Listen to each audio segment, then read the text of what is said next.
Ma kardan siiski, et sügavama vaate andis enne Helen ja ma lihtsalt tutvustan viimast Riigikohtu kaasust, mida täna juba tsiteeriti. Ma ei nimetaks teda veel päris tehisintellektiks, aga teatud algoritm siiski, mis ületas kiirust ja toimetas territooriumil, kuhu teda ei oleks tohtinud lubada.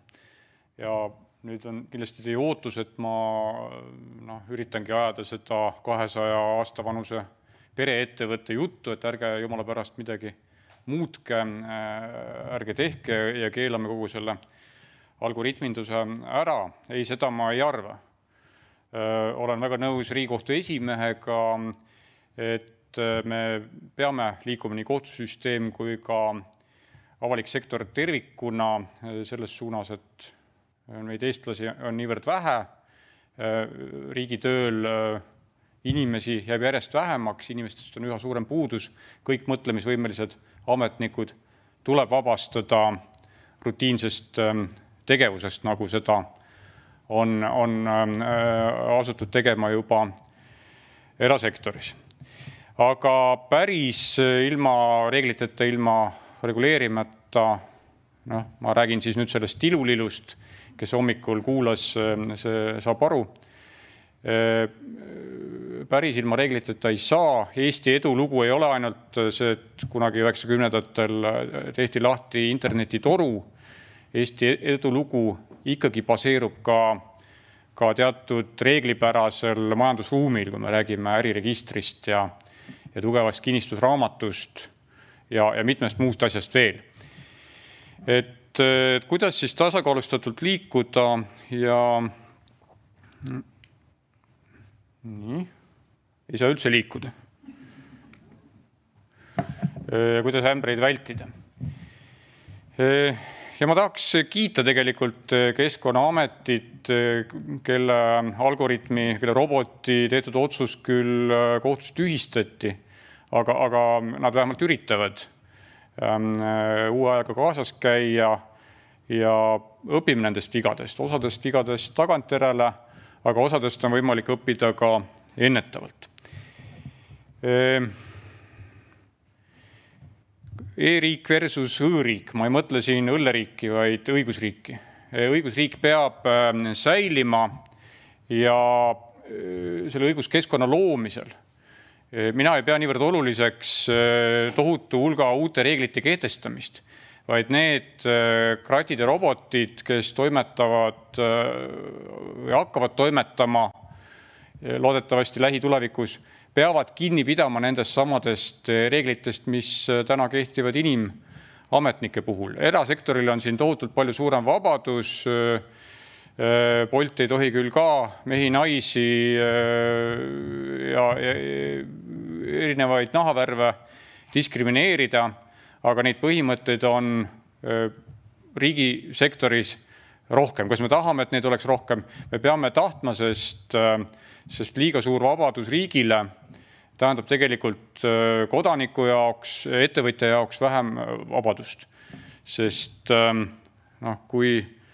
kui ametnikul tuleb pähe teha teile ükstapuha mis asjaludel trahvi või kehtestada meelevaldseid piiranguid, see piirab meie kõigi vabadust ja me ei tohi seda lasta teha ka arvutitel. See raieloa näide, millest siis viimane Riigikohtu otsus, millest juttu oli, mis ära tühistati, Keskkonnaamet tegelikult selgitas õigesti hiljem, et põhiprobleem ei olnud mitte roboti kasutamises või algoritmi kasutamises, vaid selles, et seadust tõlgendati erineval moel. Aga see on ülimalt oluline nüüd, kui me liigume edasi algoritmide kasutamisse või automatiseeritud riigivalitsemisse. Me peame arvestama, et seaduste tõlgendamisel tuleb alati vigu. Tuli analoogajastul ja saab neid olema ka digiajastul.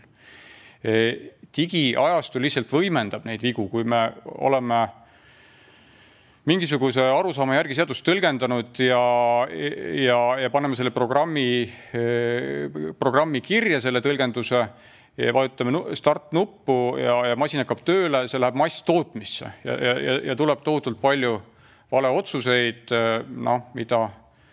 mida siis raielubade puhul on hea näha, seal on ju 10 000 need metsateatised aastas.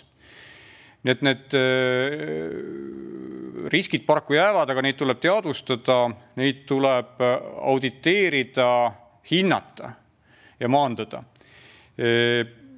Ja ma ei taha siin mingil moel agiteerida, kasutada mingit järjekordset bürokraatlikku protseduuri luua riskide hindamise kohta. Seda peaks tegema niimoodi, et sellest päriselt kasu on. Et see nüüd, kui 1 või 2 optimistlikku juristi vaatab mingi seaduse tõlgenduse üle, see ei ole tegelikult päris see, mida ma mõtlen või see, mida oluliseks peetakse.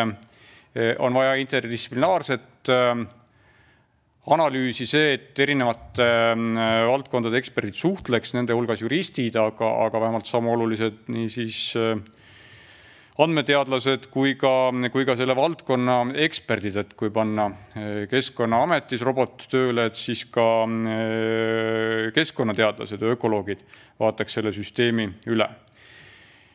Ja need riskid jäävad ükspuha, kui sügavad mõjuanalüüsid me teeme, on ikkagi kohtust tuleb ikka üllatusi, ikkagi alati tõlgendatakse seadusi, vahel teisiti, siin me ei piirdu ainult Eesti kohtutega, vaid Euroopa kohus võib meid üllatada uute direktiivide tõlgendustega ja me ei saa võtta ära ka Riigikogult õigust seadusi muuta. Nii et ükski selline automaatne otsustussüsteem ei tohi olla liiga jäik, et seda oleks kohutult kallis või tohutult aeganõudev või hiljem muuta. Seepärast Ameerika Ühendriikides on näiteks avastatud, et 53% nendest algoritmidest, mida avalik sektor kasutab, on tegelikult loodud nendes asutustes endis, mitte ostetud sisse erasektori programmeerijatelt ja on eksperte, kes ütlevad, et see peakski olema reegel, et ei tohikski väljapoolt sisse osta, et riigihanke ja autoriõiguse piirangud muudavad muidu tohutult keeruliseks algoritmide ümberseadistamise, kui kohus peaks otsustama, et midagi tuleb hakata tulevikus tegema teisiti või kui seadusandja. Ma arvan, et Eestis jääb ikkagi ka erasektori endiselt abistama riigisektorit, aga lepingutes tuleb siis nendele riskidele mõelda või muutada piisavalt paindlikuks, millel paraku on riigihangete süsteemis omad piirangud.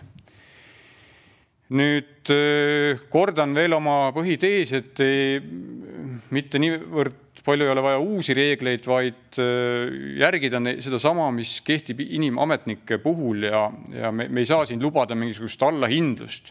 Et nüüd, kui üks või teine asutus, Keskkonnaamet või Tallinna linnavalitsus võtab mingisuguse väga vahva roboti kasutusele, et siis ta ei pea enam seadusi järgima, mida ta muidu peaks täitma, näiteks haldusmenetluse seadust, mis siis nõuab inimeste ärakuulamist ja otsuste põhjendamist.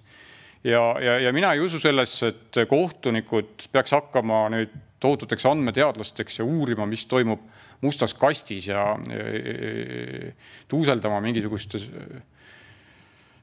megaandmetes, sadades, tuhandetes ja miljonites infoühikutes. Et kohtuvaates, aga ka kodaniku ja ka ettevõtja jaoks, kui ta riigiga suhtleb, ei peaks tegelikult mitte mingit vahet olema, kas selle otsuse on genereerinud robot või tavaline ametnik, paneme talle nimeks näiteks Mali. Nii et meil on vaja administratiivset Turingu testi, mis just selle vahe kaotab. Ja kui me kohtus kontrollime ühte või teist otsust, keegi on näiteks siis saanud mingi ettekirjutuse või trahvi, see asutus, kes kratti rakendas, peab olema kohtule võimeline selgitama, miks otsus tehti. Mis vahenditega see saavutatakse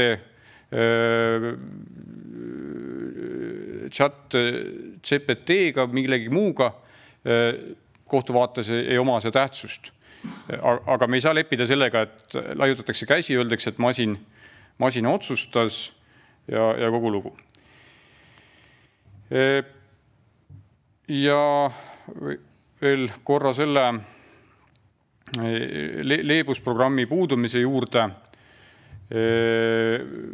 kahjuhüvitamise